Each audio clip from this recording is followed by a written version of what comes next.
My full name is Nicole Reyes-Ponce. So my name is obviously Mr. Chan. My name is Maria Gauthier. I am a second-generation Filipino. And my background is, my parents are from Hong Kong, so East Asia.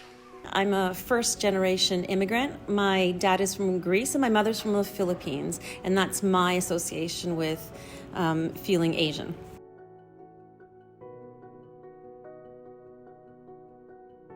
Particularly within the communications department. I am one of two Filipinos within the department, so I'm very lucky in the sense that I can share my experiences with that employee as well. So my experience here has been positive. When I first started at Upper Canada College, we actually had two Asian males in leadership positions at the school. So one was Mr. Poon, who was head of the middle division, and Mr. Kwaso was head of the upper and prep divisions at the time. So it was really nice to have that kind of, having Asians in a position of power and having that visibility, I suppose. On a personal level, I've had students mix me up with Miss Wang, and who will call at me and say, Miss Wang, and I'll say, no, I'm not Miss Wang. So just being mixed up and not being seen for me being very different than Miss Wang has been a problem. I think one of the best things about UCC is like our diversity.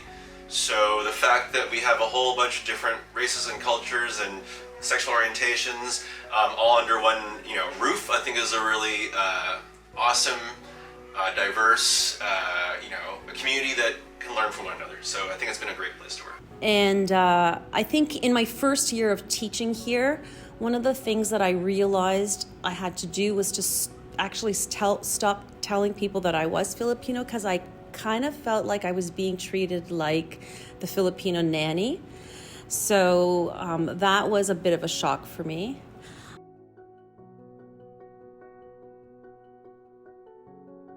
I always encourage students to stand up for themselves. Especially in these times, you can see that there is a great division, and I think by doing so, it allows students to feel, to show to the community that no, we do not stand for these racist attacks. We are strong enough to raise up against that, and I do feel that the community around them will rally behind them. Well, they should definitely talk to someone. They should not let that slide. They should talk to their advisor or their parents or someone in a position of power so that this incident can be dealt with. Because, as you know, racism is not tolerated in our school in any form. So it's important that we don't let any of it slide.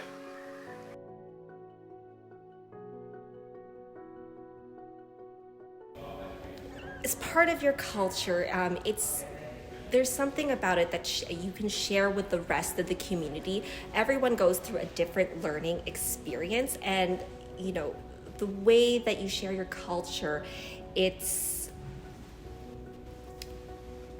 apologize. It's different, right? There's something about it that you can share with others that they don't get to necessarily experience. And I think through a shared experience, it enriches, students' learning, and also just in terms of our community as well.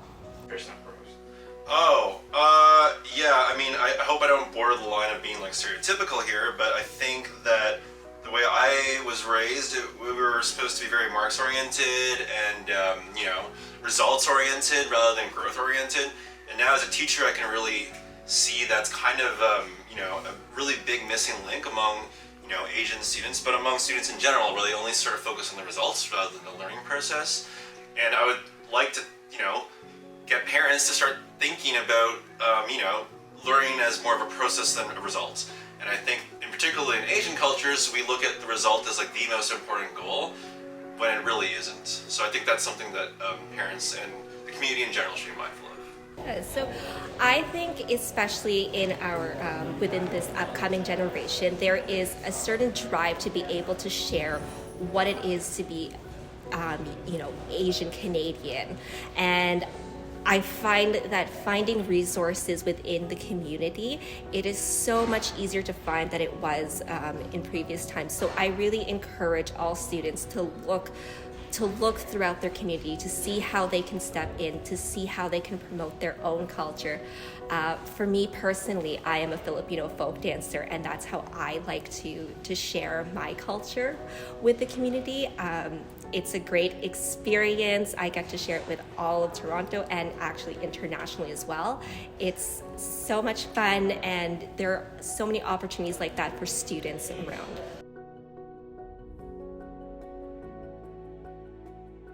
No, nothing in particular.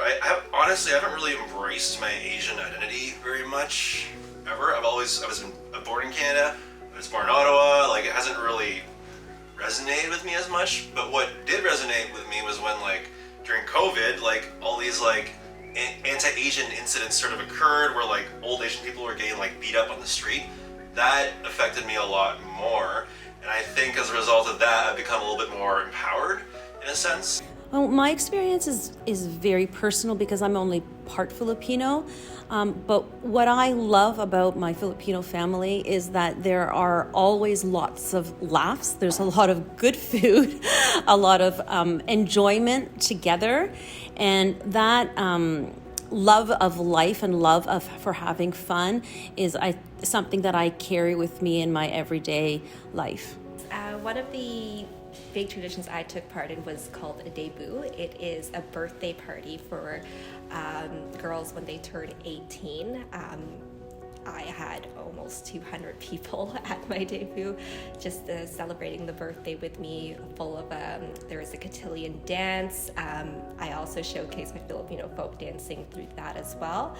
And for men, they can also do a debut at 21. So it is a very fun experience, and I truly encourage all Filipinos to have one if they are able to. Yeah, I would like to get a bit more involved in my Asian roots. I can't really speak the language. I can't speak to my grandparents. Again, I would consider myself pretty like whitewashed in a sense. And now as I'm getting older, I really do kind of have a desire to sort of explore, a bit more about my cultural identity. And by the way, I am not Lulu Wang, I am Maria Gauthier.